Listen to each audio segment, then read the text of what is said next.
Hello again, everyone. This is the week 14 devlog for Gatecrashers. It's been a while. Hope you all have been doing well. I have a lot of progress to share and not one but two playtests notes to go over. So without further ado, let's get into that. Alright, so first let's talk about the changes to the map. Both the actually three. The actual maps, which have been extended from sort of a 25 by 25 tile to a 30 by 30 tile. There's a bunch of reasons for this, but mainly it's to space things out a little bit more, and to allow for better cross-floor interactions to happen. We'll be getting into columns and ducts later, and that's one of the big reasons that the maps have been extended. The encounter rate and econ have been adjusted to match, right, with the larger maps. Because if you were doing things at the same encounter rate, you will end up sort of over leveled by the end of floor 1A, right? Another big reason to extend the map is that mazes, so this is a dungeon RPG quirk, is that either walls you don't count as a tile, you count as a border to a tile, or a wall is a 1x1, right, on it. And in our game, walls are 1x1, right? And so making mazes, right, becomes, especially like very like dense, right, like mazes, becomes a little bit difficult if you have a low tile count. So by increasing the map, we were able to achieve that a little bit closer, right, to kind of what we wanted. So yeah, so not only have those changes been made to the map, B1F especially has had a lot added to it, and a big part of it has also been reactivity to the changing state as you do the reactor puzzle. This was based on feedback from the two playtests, which I'll go over later. The minimap has also changed a lot. You'll notice that we have coordinates now, reporting your every position. We also have tied a lot of events to coordinates. So whenever there's an interaction that has a particular event tied to it, we usually say, hey, something like, for example, opening a door, right? We give you the coordinates for where that interaction happens, so you can go and investigate there. The coordinates have also been added to the map in the menu, and a big change to the map on the menu is that now you can finally see the icons of the events, right, on the menu map. What's become clear is that we need more space for the menu map for it to be legible. The way it is now, it's a little bit too zoomed out, and especially by increasing the size of the maps to 30 by 30, that doesn't give us a lot of space in the sort of half screen width that we're working with. Okay, yeah. So let's move on along. All right, so a large number of changes have happened to the Recombinator, not in terms of mechanics, but in terms of UI. So I've made it such that we queue the pop-ups now. So if you're getting a pop-up for multiple things, we queue up those items, right? And we sort of scale the window on the basis of all of those pop-ups going off. So we also have different pop-ups for different actions. So the analyze pop-up looks different from the when you register pop-up, which looks different from the discovery pop-up, and the research prepared and research complete pop-ups. We also show whenever you go to buy or sell something, we show the number of those items in your pack. That just prevents you from having to go back and forth between menus to find out that information. I am particularly happy with how the research complete pop-up looks, because it gives you a little bit of a description of the thing that you're going for, and maybe there's more ways that we can show that. And the reserves window actually works like we want it to, right? Where previously, it wasn't all that helpful, right? And especially when you have a lot of items in reserve, right? It sort of goes outside of the bounds of the UI. So now the reserve pop-up has the icon and the number of the items in reserve, so you know what you are able to research and what you can do with it. And from playtest feedback, this seems to have gone successfully. Though one bit of feedback I did get is that people want the option to be able to input to close the pop-up instead of it having an automatic timer, which I think is pretty fair. So a major new addition to the game is the inclusion of columns. We have a 3D object, a 3D cylinder that we can put in place instead of sort of these one-by-one wall pillars. The main reason for this is that I was noticing in some of the FOE sections that you are lacking peripheral vision of the FOE and getting ambushed by them. So what the columns allow us to do, what the columns allow us to do is that the wall is still there, it is still functioning a wall, but you still have vision, a bit of vision to the left or right of it. So you're sort of peeking past it, right? And that gives you some information that allows you to better plan your route around these FOEs. There was an interesting dilemma that came up by including columns. So a column, right, like it's a pretty simple object that I threw together in Blender, and there's sort of 12-ish faces right on the that sort of make up the body of the column. Well, if they're the same texture, right, this sort of black texture, then in our game, right, it doesn't read as like a thing. It just looks like an absence of a thing. So that wasn't good, right? So what I had to do was that I had to pick a couple faces, right, that would retain, would have the border color white, right, in order to read as a column, right, instead of like just this blank absence of a space. Now, here's a tricky thing, right? I initially tried to put it on just two faces, but it actually needs to read as a column from all like 4 directions. Potentially more, depending on what angle, maybe like what turn angle you're looking at. So I ended up having 4 faces, right, that have this white border on it. So it looks a little bit goofy, but I think this solution kind of works for now. And maybe, I don't know, like maybe there's a smarter graphical solution to make a column read as a column, right, in this like limited palette environment. So that's enough about columns. Let's talk about ducts. So ducts, so Jeffrey's tubes, or whatever you really want to call them. Even during the playtest, I call them like, here's like an HVAC vent, right? But yeah, we have the capacity to include those now. So little areas that your party crawls through. And so this has been good in terms of shortcuts. We use this in the reactor room puzzle now, where the main doors are kind of locked, and instead you have to enter through these maintenance ducts, right? In order to get into the reactor room, right, which has been sealed off due to lockdown. And then we use the ducts in a sequence break area, a little hidden area that gets you into that botanical garden section that is in floor 1B. But what's cool is that this actually opens up a lot of possibilities. So not only can we have these as ways to snake around the level, right, laterally, but also we can use it to go between levels, so like a vertical duct. And I plan to use some of the extra space that we have with the additional 5 tiles in the X and Y, right, in order to feature a couple secret areas using these ducts. So look forward to that. Okay, next up we have FOE AI fixes. So for the longest time in these videos, we would go through the FOEs, right, and they would be kind of dumbly moving around through the level. Well, I found out what was causing that, and it turns out that the check that they needed to move them between states needs to happen on every single step of their movement route. And so now that it does do that, they are working. They're working too well.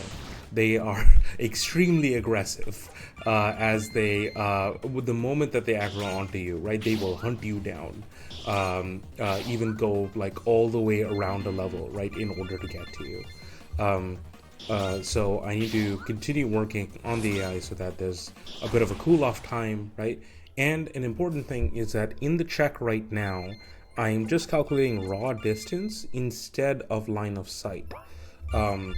There's not really a good way to build a line of sight system, but I think the way that I'll go about it is that basically draw a line between the current position and the current position of the FOE and the player. And if there's a wall in the way, right, then I can't see it.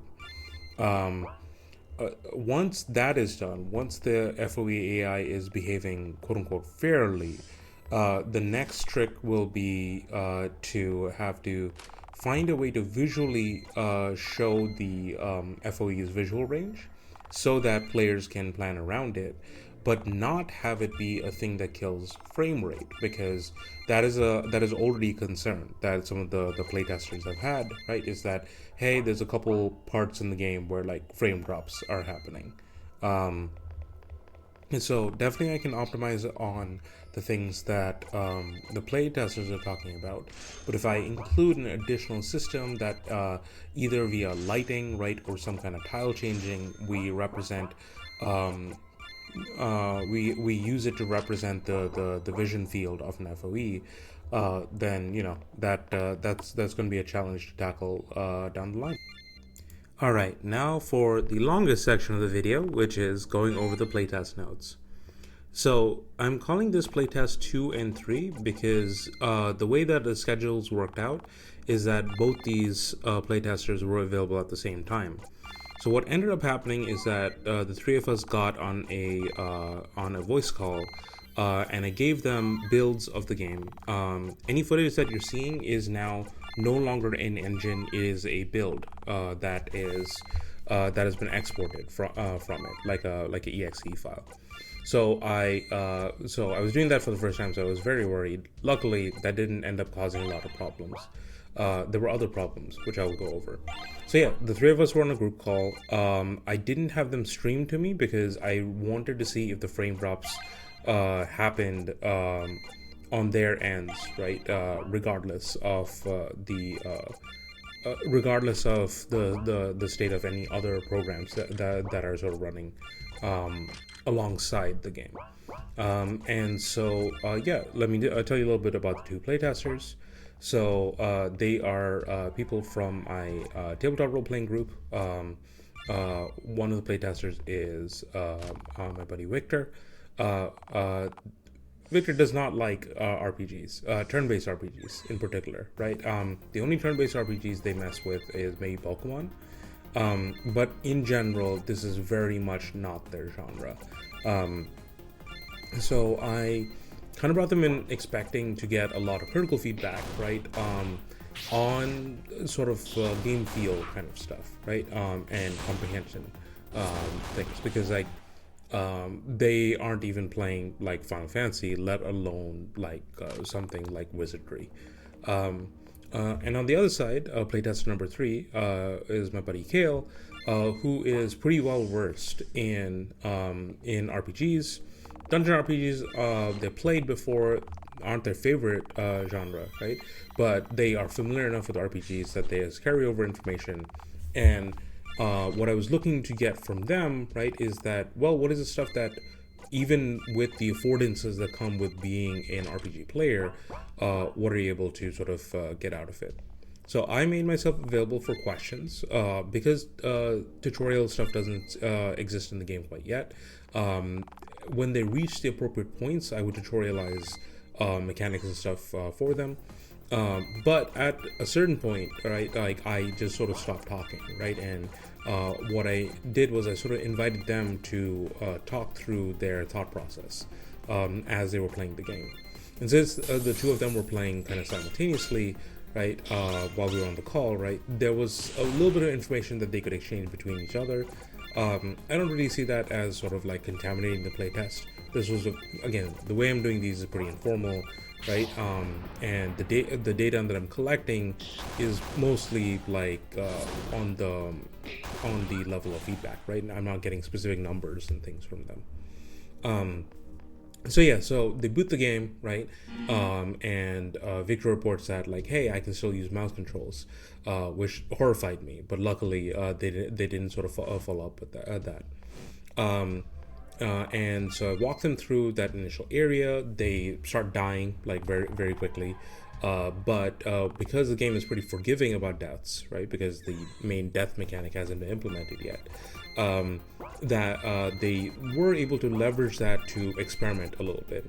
And so they managed to get to that first FOE area, right? The first junk pile, pretty well, right? And then Victor spots the new sequence break duct, right? Because once he sort of understood that, like, hey, you bump into stuff, right? He started bumping into everything. So he found that duct. He ended up in that back half area of floor 1B, right? Ended up in a tough encounter, lost a party member, ended up in a tough encounter with an FOE, lost 2 party members, but still had 1 party member, and so used that opportunity to manage to get all the way up to the 2nd floor, which hasn't been like fully implemented yet.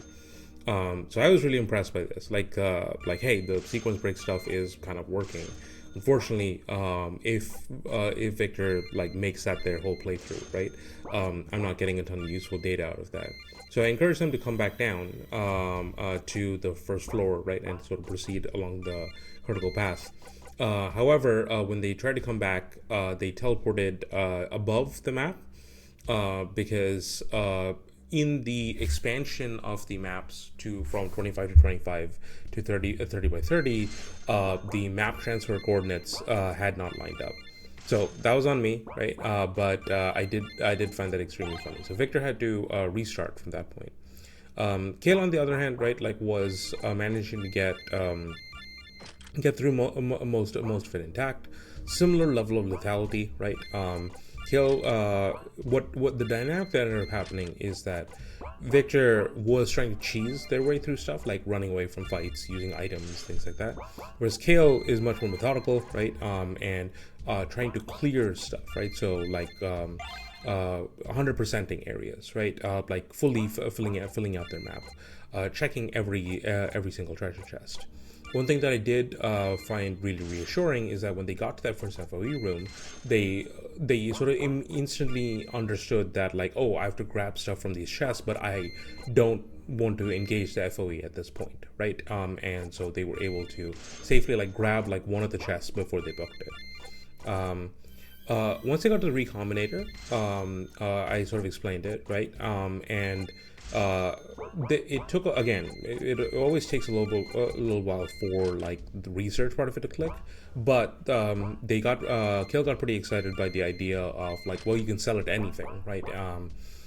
And so that definitely put Kale on the lookout for, you know, stuff that they could sell. By this point, Victor's restarted playthrough caught up to Kale, right? And so we proceeded to the the area with the 2 corridors, right, and the roller wardens. And what I was really pleased to find, right, is that they managed to get to the med station, right? There was some questions about setting up the anchor, right? And once they explained it, they had a pretty good idea of how to do it. They were sneaking along corridors, ran into the roller wardens, and didn't run away, but sort of stood their ground, right, and tried to make their way out of battles. And so in this one, I believe Victor failed on the first one, right? Kale succeeded on the first one, right? And then Victor, after revival, went and engaged the other one, right? And was able to sort of cheese it with the volt grenades that they had found. So in their respective ways, both of them managed to make their way through that roller warden corridor section. However, what I found was that when Victor managed to make it down to B1F, they were still level 2 with like just like a smidgen of experience left, right? And so what I'll probably end up doing is that on the spike tile that is right before the op station, I'll probably check how much experience they need, and based on that, I'll set up the troop.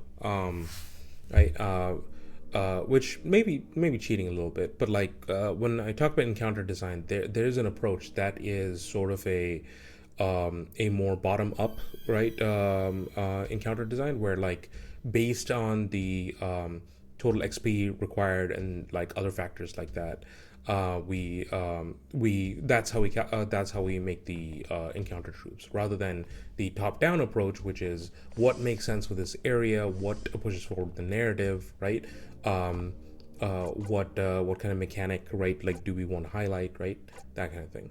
Okay, so sorry, I'm getting a little bit off track.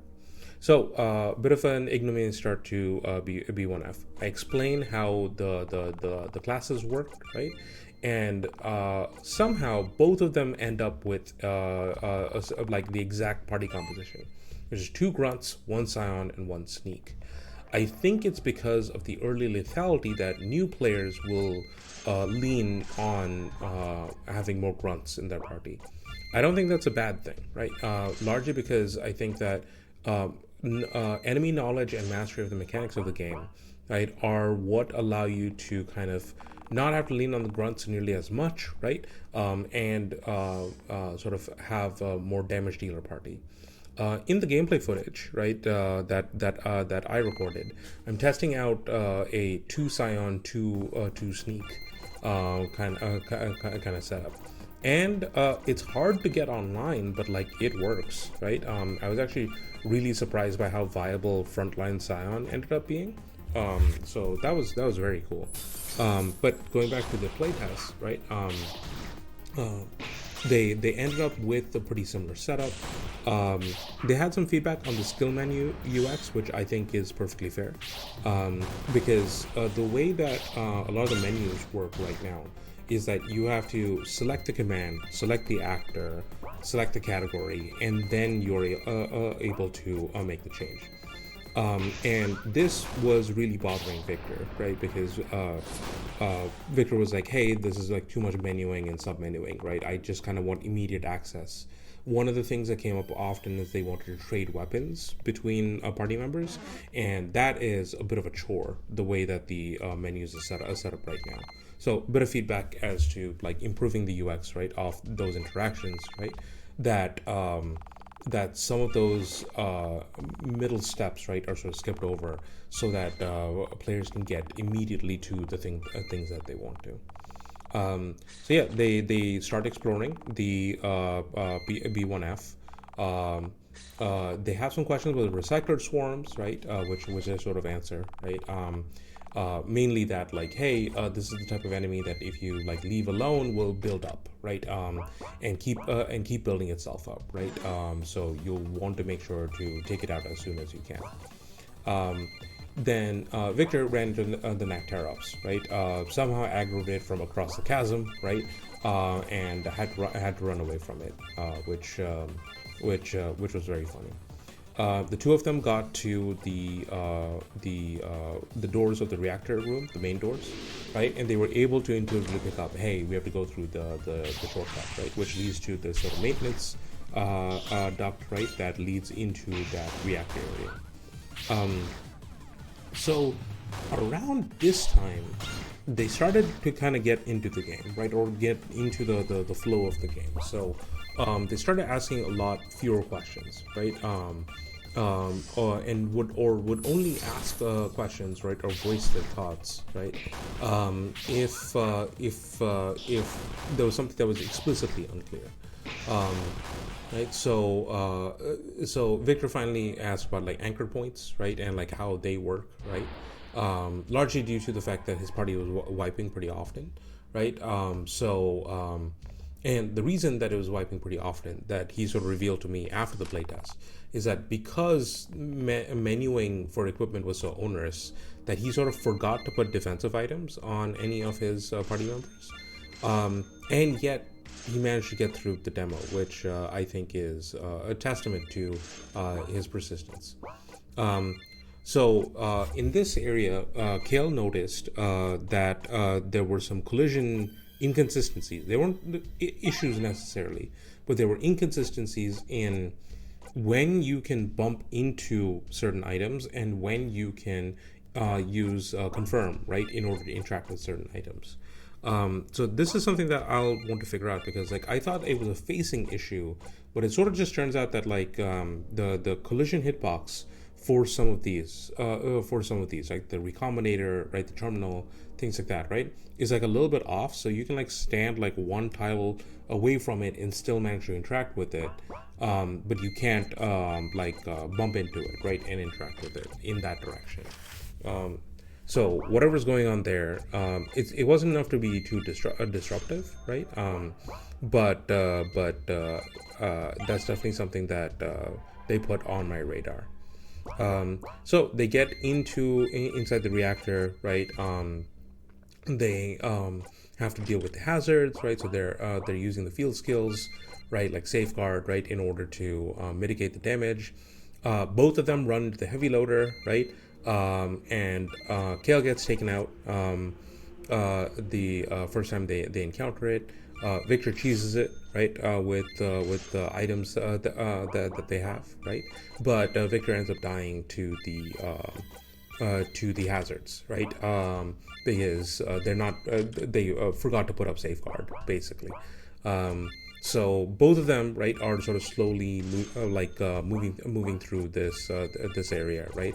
Sort of cooling it, right, and recapturing it for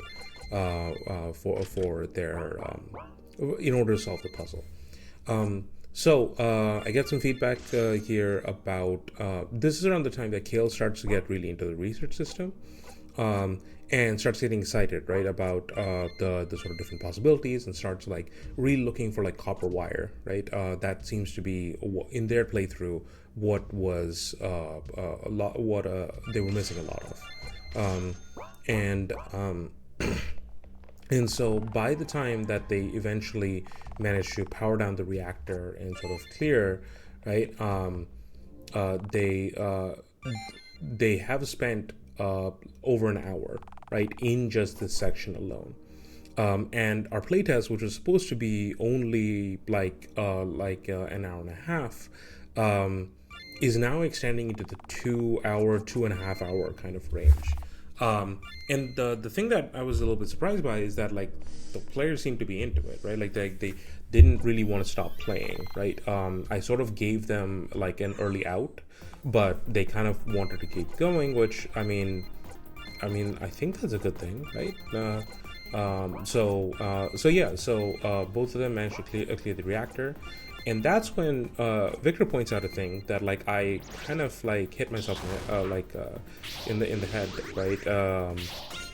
Because I sort of didn't consider that the doors, right, like once the lockdown is over, right, not just the main doors should be open, but like all the corridor doors should also be open. And like that's so obvious in retrospect, right? But yeah, in their build, you still have to activate it via the terminal. So now I have it set up such that once you do the lockdown, right, that entire area, right, becomes much more easily passable. So once they're done with the reactor chamber, right, they head over to the chasm, right, with the light bridges. This is when Kale detects that some parts of this area are a little bit unfinished, because they find a chest that has been turned around and cannot be opened, which is mortifying to me, because it turns out that I, in my infinite wisdom, had moved the chest to another position and forgot to rotate it, such that someone like Kale would be able to access it. So I just mea culpa'd, right, and sort of push them along. They activate the light bridges, right, and this is when Victor discovered a no-clip, where because of the regions that I'd set up, right, in order to prevent player movement onto the chasm space, right? Turns out when I'm using that particular plugin to copy a part of the map over, it copies the regions of it over. So those regions were overriding the existing borders that I had set up. And so, yeah, Victor was just sort of like floating in the like over the chasm in the middle of space, which yeah, maybe not ideal. So that also has been fixed. So yeah, once neither of them engaged with the interrupts, right? Oh well, I guess Victor did, but ran away from it, right? And like it doesn't reset. But they got to the botanical a garden area, right, and managed to navigate their way, right, to about the middle of it, right, before we sort of called it, right, as a playtest. Okay, hopefully you're also with me. I found this massively fascinating, right? Because what we're seeing is like two very different player approaches, right? Oh, one thing I should mention is the fact that while Victor eventually learned to put defensive items on his characters, Kale managed to get like a full set of items, right? Upgraded them into some of the elemental variants, right? And had a pretty good feeling going into the next floor, which is floor 1B. Okay, so once the demo was done, I sort of asked them a couple questions. So I asked about overall thoughts, right? Kale mentioned that this was a pretty entertaining demo. Victor said, yeah, he had a decent time with it. And then I asked what could be improved. Victor says that the menu could be improved, the ways to check info like could be better, and just general stuff for smoother UX, which is I think like given that bad UX was causing them to make gameplay decisions, like I'm not gonna bother with equipping like armor. I do think it is a much higher priority than I had anticipated. And then Kale, for what could be improved, said UI, the reactor terminal reflecting the change in state, right, once the lockdown had been done, right? And Kale was especially running into issues with the frame drops, exactly where Playtester 1 was running into those issues, which means that there's an optimization thing that I have to do in the specific places where those frame drops are happening. So that's on my radar. Asked them the question about what they would like to see more of. Victor said he would like to see better art, which is a little bit of jab, and it felt a little bit unnecessary. But yeah, I get it. Like this is basically programmer art, right? But Kale mentions that they would like to see more of. They felt a little bit starved of resources, so they actually wanted me to improve the drop rates a little bit, so that they could engage with that crafting system a little bit more. And I've since made the adjustments that Kale recommended, and it is flowing a little bit better now. I may still end up curbing it a little bit, but like it does feel good to be done with floor B1F, right? And be in a position where you're pretty resource rich, right? And you're ready to take on the next challenge, right? Which is the back half of floor 1. If you want to see the results of those drop rate changes, you can just look at the footage, right? This is from a build that is after I made those adjustments. So that was pretty good. Okay, last question is, would you play it again? And if you had to, what kind of player would you recommend it? Victor said that they would try it again, but they were a little bit unsure about who like they would be able to recommend it to. Again, Dungeon RPG is not really their thing, right? And then Kale mentioned a mutual friend who will be a playtester later on down the line, right? Is sort of the perfect candidate for this, which I agree, which is why they aren't part of this playtest. It's our mutual friend Ed, right, who is another member of the tabletop group, who is very min-maxy, very crunchy, right, resonates with games that are that challenge them a little bit more, right? So and yeah, Kale was also on board that, like, with a little bit more polish, right? It would be happy to sort of play it again. So yeah, that concludes the notes on the playtest. Hopefully that section didn't take too long, but yeah, they gave me a lot to work with, right? And I'm very happy that sort of on their own volition they played the demo for like way longer than I sort of expected. So I was really happy to see that. Okay, with that, let's bring things to a conclusion. All right, so as we're bringing things to a close, I want to go over a couple of the smaller changes. There was an auto equip bug where whenever you whenever you picked up an item and tried to equip it, it would override a slot rather than finding an empty one. That has been fixed. And if your slots are full, it actually puts in your pack instead of overriding the slot. So that has again helped the flow out a little bit. A number of items have changed. There's a toxic nail, right? That is, instead of like an acid element weapon, it's a weapon that inflicts corrode, right? And then a couple of names have changed. The flare gun has changed into a pulse gun, and it inflicts jammed, right? Which is basically like a silence. And then a number of new armor items have been added, like welding mask, safety bracer, and insulator mesh, right? And those sort of enable those you access through research or finding them in the area. Okay, so last time I talked about a classless version of the game. A classless redesign where instead of having these strict classes like Grunt, Sneak, and Scion, that there would be sort of a more open, like perk tree kind of system, right? That you could purchase skills, right, and sort of build your own class, right? Kind of that way.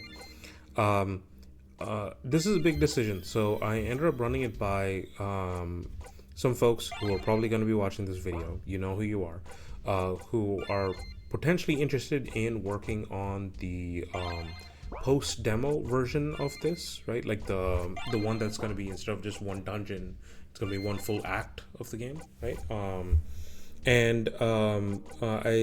sort of laid it out to them, and especially the fact that it would take me a while to like retool the game as it exists now to being a sort of classless version of it.